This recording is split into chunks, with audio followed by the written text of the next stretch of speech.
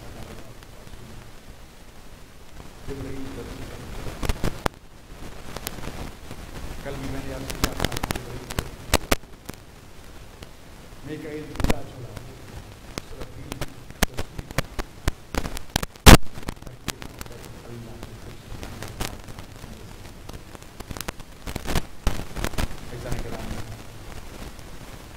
پوری ایک فقہ ہے یہ حدیث قصہ جو آپ پڑھتے ہیں یا خطبہ جناب زہرا کا جو ہے اس پہ علماء نے پوری کئی کی جلد نے شرح لکھی ہے. بیوی نے اگر فلسفہ احکام بیان کیا ہے تو یہ کوئی معمولی بات نہیں تھی.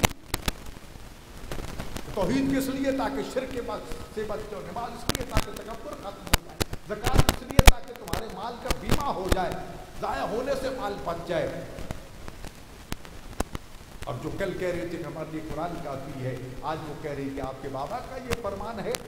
بیوی نے قرآن کی آیتیں پڑھ پڑھ کے اپنی میراث کو سامنے پیش کیا اور یہ کہنا پڑا بیوی کو, اے ابن قحافہ کیا تجھ پر کوئی نئی آیت نازل ہوئی ہے کہ جس کی روح سے تو اپنے باپ کا وارث بنے اور میں اپنے باپ کی وارث نہ بن سکوں؟ اور ان کو ان کی حیثیت یاد دلاتے بیوی نے کہا تھا کیا تم وہی نہیں ہو جو خشک پتے کھایا کرتے, جو پانی میں اونٹ کا پیشاب ملا کے پیا کرتے تھے, ظالموں کے ڈکٹیٹروں کے پاؤں کی ٹھوکر تھے تم, ذلت اور رسوائی تمہارا مقدر تھی. تیرے بابا کا کلمہ پڑھنے کی وجہ سے تمہیں عزت ملی, تجھے رزق ملا, آج اسی کی بیٹی کی کہتے ہو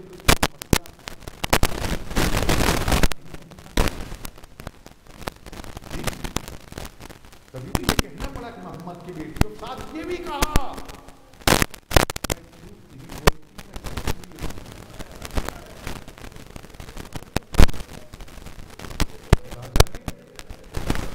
کی سچی خاتون ہے, اس کو یہ کیوں کہنا پڑا کہ میں صرف محمد کی بیٹی نہیں ہوں بلکہ میں سچی ہوں, میں غلط نہیں کہہ رہی.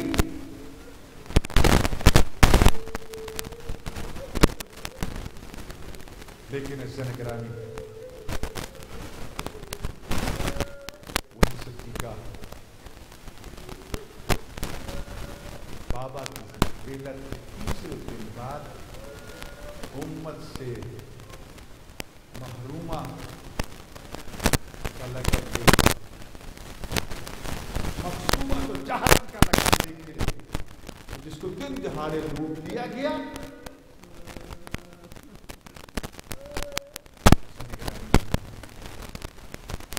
سیدہ کائنات نے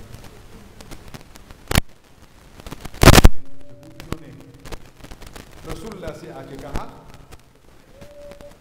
ہماری بیٹی کی شادی, ہم چاہتے ہیں کہ آپ کی بیٹی ہماری بیٹی کی شادی میں آئے. مقصد زہرا کی شرکت نہ تھی, مقصد یہ تھا کہ ہماری عورتوں نے قیمتی لباس پہنا ہوا ہے, رسول اللہ کی بیٹی کے پاس قیمتی لباس نہیں, کیا وہ سادہ لباس میں آئے کہ ہم رسول کی بیٹی کی احانت کریں گے. رسول اللہ نے قبول کر لی دعوت, فاطمہ فلاں یہودی سردار کی بیٹی کی شادی ہے, بیٹا تم نے جانا ہے, میں نے وعدہ دے دیا ہے. ایک لمحہ دیکھا بابا میرا لباس سستا کیا اچھا,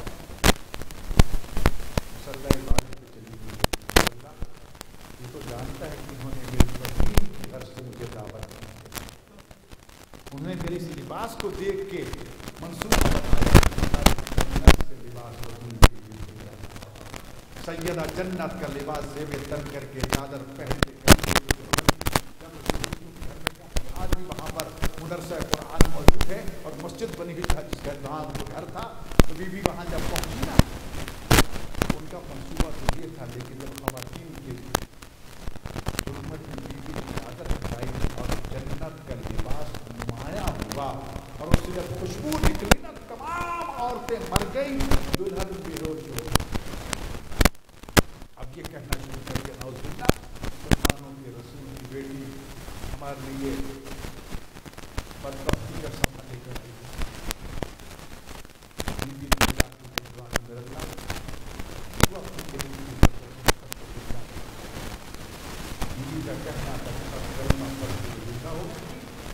اور گواہی دے دیا اشہد ان لا الہ الا اللہ واشہد ان محمد رسول اللہ واشہد ان معلک ولی اللہ وانک آمنت اللہ. اور فاطمہ اللہ کی کنیز پورا قبیلہ مسلمان ہو گیا. سیدہ رسول سیرت صرف مردوں کے لیے عورتوں کے لیے کائنات کے لیے ان کی سیرت. یہ ہم کہتے ہیں نا فقہ جعفریہ تو فقہ فاطمیہ کہہ لو وہی، فقہ علویہ کہہ لو وہی مراد ہے، فقہ محمدیہ کہہ لو، فقہ عزمیہ، فقہ حسینیہ، قاسمیہ، رضویہ، تقویہ، نقویہ، عسکریہ ایک ہی مراد ہے. یہ الگ بات ہے کہ اس زمانے میں دوسرے آئمہ کی فکر رجسٹرڈ ہو گئی تھی، رسمی طور پر حکومت نے ان کو رجسٹرڈ کر دیا تھا یہ فلاں کی فقہ، یہ فلاں کی، یہ فلاں کی. ظاہر آل محمد اکیلے رہ گئے تھے، ان کی فقہ جعفریہ کے نام سے دنیا کے سامنے آ گئی. لیکن یہ صادق آل محمد وہ امام تھے کہ ابو حنیفہ جیسی ان کی شاگردی پر فخر کیا گیا. ایک مرتبہ ایک اہل سنت کے مجمع میں فقیہ اعظم کے نام سے ابو حنیفہ کی کانفرنس منائی جا رہی تھی. منہاج القرآن میں زہرت میں نے طاہر القادری کو مخاطب کر کے تقریر کے دوران کہا تھا کہ آپ پر ہمارا احترام واجب ہے. آپ اور ہماری نسبت استاد اور شاگرد کی ہے. استاد کو ماننے والے ہیں، تم شاگرد کے ماننے والے ہو. جی شاگرد نے یہ کہا تھا لولا سنۃ اللہ لک ونمان، اگر ابو حنیفہ کو صادق آل محمد کی شاگردی کے 2 سال نہ ملتے وہ ہلاک ہو جاتا. صادق آل محمد تو کیا، ایک دن صبح درے صادق آل محمد سے آپ پہنچے. امام موسیٰ کاظم علیہ السلام کے ظاہر 12 سال عمر سے دروازہ کھولا، عزت تکریم سے بٹھایا. پوچھا شیخ آج صبح خیر کیوں آئے ہو؟ ایک مسئلہ پوچھنا ہے. کیا مسئلہ ہے؟ شاید بابا کو زحمت ہی نہ دینا پڑے، میں جواب دے دوں. کہا نہیں شہزادے مسئلہ بہت مشکل ہے. کہا بتاؤ تو صحیح، بابا کو میں نے بلایا وہ بھی آتے ہیں. کہا اچھا مسئلہ یہ ہے اگر کوئی نمازی نماز پڑھ رہا ہو، اس کے سامنے سے کوئی انسان، کوئی جانور، کوئی حیوان گزر جائے تو کیا اس کی نماز ٹوٹ جائے گی یا نماز نہیں ٹوٹے گی؟ تو میں نماز تو نہیں ٹوٹے گی. کیوں؟ کہا نماز تو ٹوٹ جائے گی. کہا کیوں؟ کہ اس لیے کہ عابد اور معبود کے درمیان جب کوئی چیز حائل ہو جائے تو نماز ٹوٹ جاتی ہے. امام مسکرا کے فرماتے ہو بندہ خدا عابد اور معبود کے درمیان تو کوئی چیز حائل ہو ہی نہیں سکتی. اللہ یہ فرما رہا ہے کہ نحن اقرب الیہ من حبل الورید، ہم تو انسان کی شہرک کے قریب ہے. خدا تو یہاں تک موجود ہے، یہاں سے کیا گزرے گا؟ قریب اتنا کہ شہرک تک، اور دور اتنا کہ انسان ہے. خدا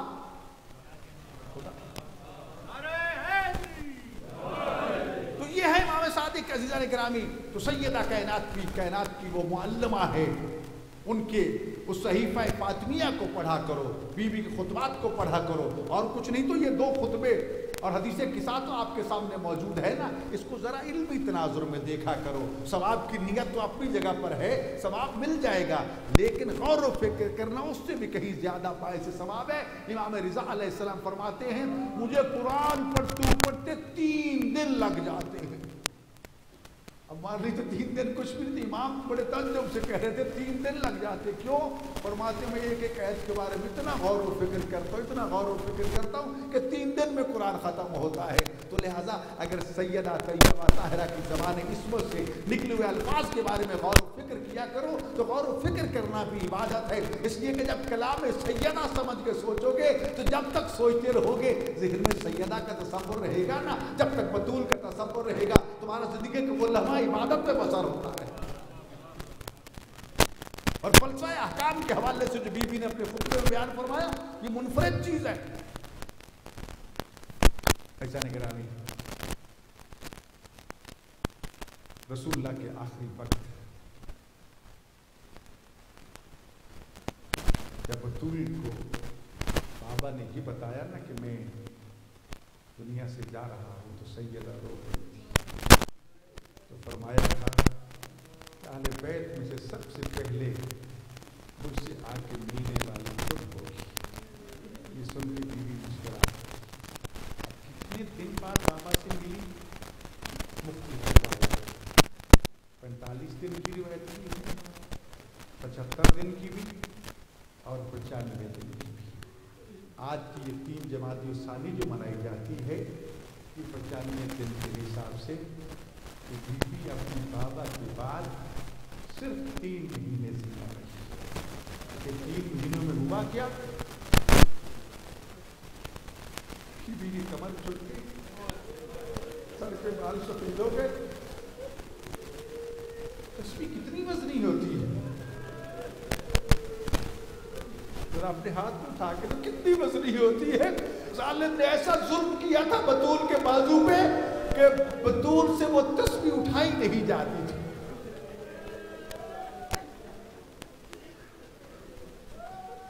خدا نے کس طرح یہ 3 مہینے زہرا نے دکھ اور تکلیف میں گزار دیے.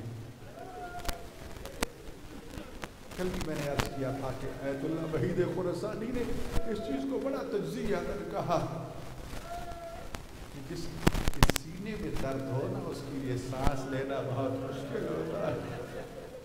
درد کیسا درد؟ ایک عام درد ہوتا ہے. بطول کی تو سینے کی پسلیاں ٹوٹ گئی تھی, پورا سینہ بوجھ تلے آ کے دب گیا تھا. کہا جتنے دن زندہ رہی ایک سانس بھی چین کا نہیں لیا بطول نے.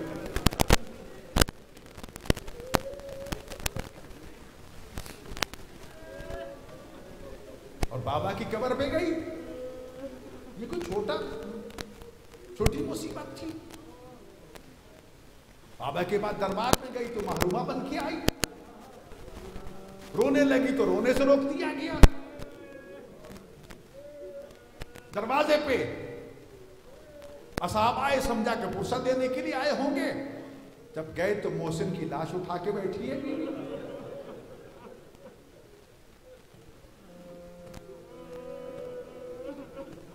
پسلیاں ٹوٹ چکی ہیں, بیوی کے لیے اٹھنا بیٹھنا مشکل ہو گیا.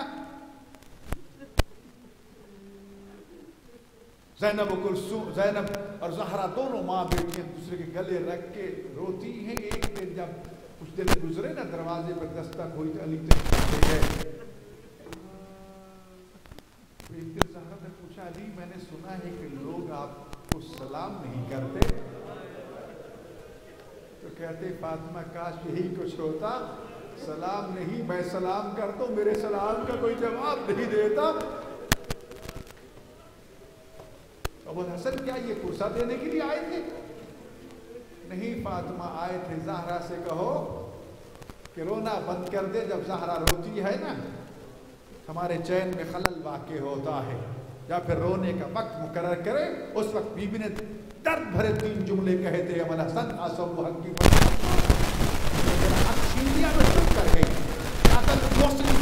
تو انہوں نے میرے محسن کو شہید کر دیا, میں پھر بھی چپ ہو گئی.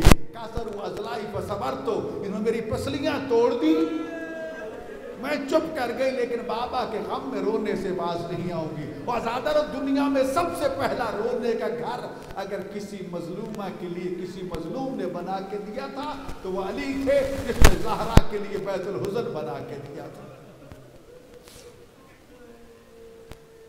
سارا دن جاتی رو کے شام کو لوٹتی تھی.